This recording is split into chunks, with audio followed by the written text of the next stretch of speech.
Bien-aimés, je suis vraiment heureux de partager avec vous une bouchée de la parole à la table du Seigneur. Alors, le titre de notre bouchée aujourd'hui, c'est « Persévérer dans la prière ». Alléluia, béni soit le nom du Seigneur. Amen. Bienvenue à la table du Seigneur. Yeah! Alors, nous allons prendre notre premier passage dans le livre des Éphésiens. Éphésiens chapitre 6, à partir du verset 18. Voici ce que disent les Écritures.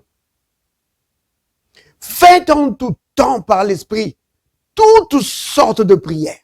Remarquez ici, l'apôtre Paul est en train de dire qu'il y a plusieurs sortes de prières. Il dit, faites en tout temps toutes sortes de prières et des supplications. Veillez à cela avec une entière persévérance et priez pour tous les saints. Donc, vous entendez ça? L'apôtre Paul, alors qu'il écrivait aux chrétiens d'Éphèse, il leur recommande de prier en tout temps, par toutes sortes de prières. Parce qu'il y en a plusieurs sortes de façons de prier. Il dit, utilisez tous ces moyens-là. Et alors, persévérez là-dedans. Persévérez là-dedans. Ne priez pas seulement de temps en temps. Non, il dit, continuez là-dedans. Persévérez. Vous comprenez? Donc, ici, c'est une recommandation non seulement à la prière, mais à persévérer dans la prière. Je pense que beaucoup de chrétiens seront d'accord avec moi pour dire, oui, nous devons prier. Et nombreux veulent prier. Et nombreux commencent à prier, se mettent à la prière. Mais très peu persévèrent dans la prière. Et c'est cela tout le problème. Cependant, les Écritures nous disent de persévérer dans la prière. Même quand tout semble vraiment aller mal. Même quand rien ne semble marcher. Persévère. Même si tu vois que vraiment, oh, ça ne donne rien. Persévère. Peut-être que tu dois changer la façon de prier. Parce que souviens-toi, on a lu tout à l'heure, il a dit, priez toutes sortes de prières. Parce qu'il y a plusieurs sortes de prières. Plusieurs façons de prier. Alors change peut-être ta façon de prier, mais n'arrête pas de prier. Persévère dans la prière. C'est vraiment important, bien-aimé. Regardez par exemple, l'apôtre Paul fait la même recommandation aux chrétiens de Colosse. Colossiens chapitre 4, au verset 2. Les Écritures disent ceci. Persévérez dans la prière. Veillez-y avec action de grâce. Vous entendez ça? Persévérez dans la prière. Et y veillez. Comment ça? Avec action de grâce. Donc ici l'apôtre Paul est en train de dire ceci. Non seulement il faut persévérer dans la prière, mais il faut de temps en temps changer. Entrer dans des actions de grâce. Pas seulement en train de prier, de demander, de demander, de demander. Entre aussi dans des actions de grâce. Et je pense que c'est là un point sur lequel nous faisons beaucoup d'erreurs. Quand tu demandes à Dieu, oui, quand tu lui soumets ton problème, alors, rends-lui grâce. Parce que il faut reconnaître une chose, que nous servons un Dieu fidèle. Et non seulement c'est notre Dieu, mais il est avant tout notre Père. Et nous avons un Père qui nous aime. Et qui ne nous refuse rien du tout. Non, il ne nous refuse rien. Bien au contraire, il nous a tout donné. Comme il est dit dans Éphésiens 1, verset 3.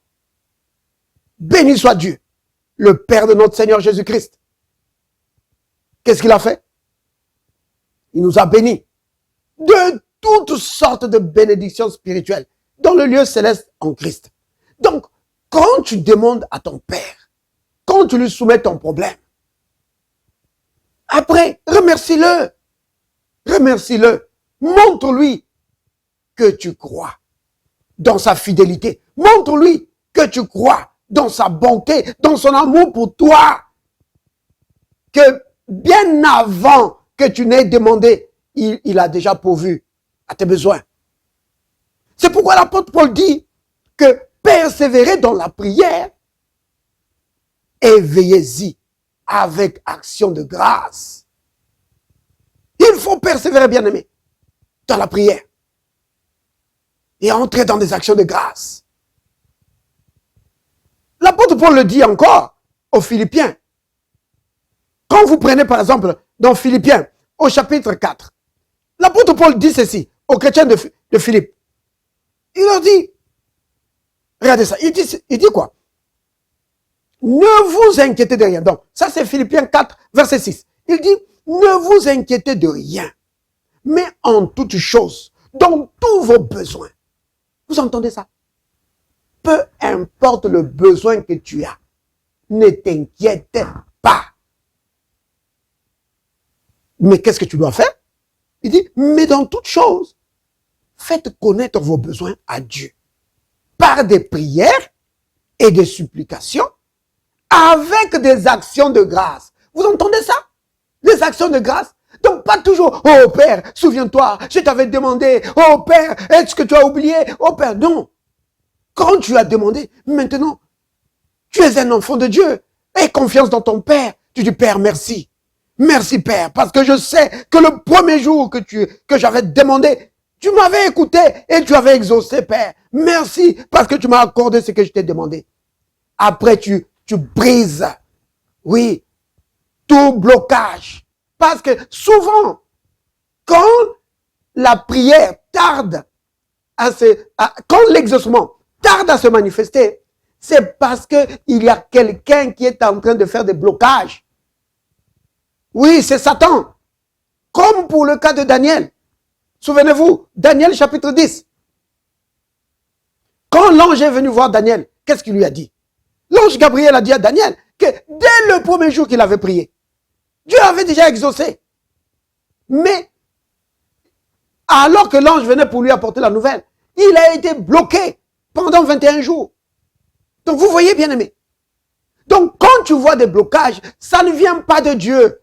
C'est l'ennemi qui est en train de bloquer. Alors, en tant qu'enfant de Dieu, ça c'est quelque chose que nous avons de plus par rapport à l'Ancien Testament. Nous pouvons prendre l'autorité sur les démons et dire, toi esprit impur qui bloque mes bénédictions, je brise ton pouvoir sur ma vie au nom de Jésus. Lâche tes mains, enlève tes mains sales de mes bénédictions au nom de Jésus. Enlève tes mains sales de mon travail, enlève tes mains sales de mon mariage, Donc, dans toutes tes bénédictions, tu brises son pouvoir. Mais tu remercies le Seigneur parce qu'il est rempli d'amour et de bonté et qu'il t'a déjà exaucé. Oui, bien-aimé. Il a prouvé ça en donnant son fils. Donc, qu'est-ce qu'il peut te refuser? Ça c'est Romains 8, 32. Vous comprenez, bien-aimé? Il faut persévérer dans la prière et ne jamais se relâcher. C'est vraiment important. Et ça, c'est ce que le Christ aussi dit. Dans Luc, au chapitre 18, le Seigneur Jésus-Christ nous encourage, nous conseille de persévérer dans la prière et ne jamais se relâcher en comptant sur la bonté de notre Père Céleste. Les Écritures disent ceci. Luc 18, verset 1er. Jésus leur adressa une parabole pour montrer qu'il faut toujours prier. C'est-à-dire qu'il faut persévérer dans la prière et ne point se relâcher. Oui. Alors, le Seigneur, il va donner la parabole de la veuve et du juge inique. Et tous les lecteurs de la Bible connaissent cette parabole. Le juge inique a refusé de faire justice à cette dame. Mais parce que la dame venait tout le temps, alors il en a eu marre. Il a décidé de régler ce problème. C'est pourquoi il est dit ici au verset 4. Luc 18, 4. Il dit, pendant longtemps, il refusa. Mais ensuite, il dit en lui-même, quoique je ne craigne point Dieu et que je n'ai d'égard pour personne, néanmoins, parce que cette veuve m'importune, je lui ferai justice afin qu'elle ne vienne pas sans cesse me rompre la tête. Donc, c'est juste parce que la femme venait l'embêter qu'il a décidé d'arranger ce problème. Alors, le Seigneur dit ceci. Donc, c'est verset 6. Le Seigneur ajouta, entendez ce que dit le juge unique. Vous voyez? Le juge unique, lui, qui n'avait pas de disposition à exaucer, il a néanmoins exaucé la dame à cause du fait qu'elle persévérait à venir. Mais non, le Christ dit ceci, au verset 7. Et Dieu, est-ce que Dieu il est unique? Non, Dieu n'est pas unique. Vous comprenez? Donc, le Christ est en train de faire une comparaison. Que même quelqu'un de mauvais peut vous donner quelque chose quand vous persévérez. Mais Dieu, lui, qui est rempli de bonté, tu penses qu'il va te refuser quelque chose? Vous comprenez? C'est pourquoi il dit, et Dieu ne fera-t-il pas justice à ses élus qui crient à lui jour et nuit, et tardera-t-il à leur égard? Verset 8. Je vous le dis, il leur fera promptement justice. Promptement, ça veut dire quoi? Ça veut dire tout de suite. Il leur fera tout de suite justice. Vous comprenez? C'est vraiment important.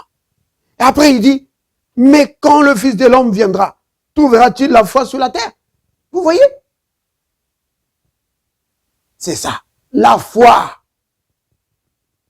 Il est en train de dire quoi ici? Il est en train de dire ceci, que tu dois avoir confiance dans l'amour du Père pour toi, qu'il ne va pas te laisser les mains vides, qu'il ne va pas tarder à t'exaucer. Vous comprenez? C'est pourquoi il dit, est-ce que quand le Fils de l'homme viendra, trouvera-t-il la foi? Donc il dit, c'est un problème de foi. La raison pour laquelle les gens abandonnent, délaissent la prière, c'est parce qu'ils ne mettent pas confiance dans le Père. Oui, dans l'amour du Père pour eux. Vous comprenez? Tu dois mettre la confiance dans l'amour du Père pour toi. Les Écritures sont là pour t'aider. Jean 3,16. Dieu a tant aimé le monde qu'il a donné son Fils, afin que quiconque.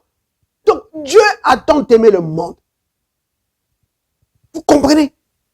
Donc, chaque être humain est aimé de Dieu. Toi y compris, mon bien-aimé. Tu dois avoir confiance dans cela. Dire, Père, merci d'avoir donné ton Fils pour moi. Oui, tu as donné ton Fils pour moi. Et alors, c'est pourquoi je crois. Je suis rempli d'assurance que tu ne me refuseras rien. Peu importe mon besoin, tu pourvois tous mes besoins. Et je peux me crier comme David, que l'Éternel est mon berger. Je ne manquerai de rien. Jamais je ne manquerai de quoi que ce soit. C'est comme ça.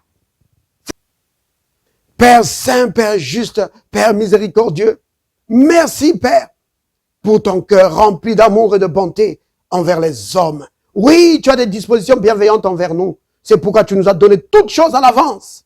Nous te faisons confiance, Père. Et comme David, nous disons, l'Éternel est mon berger.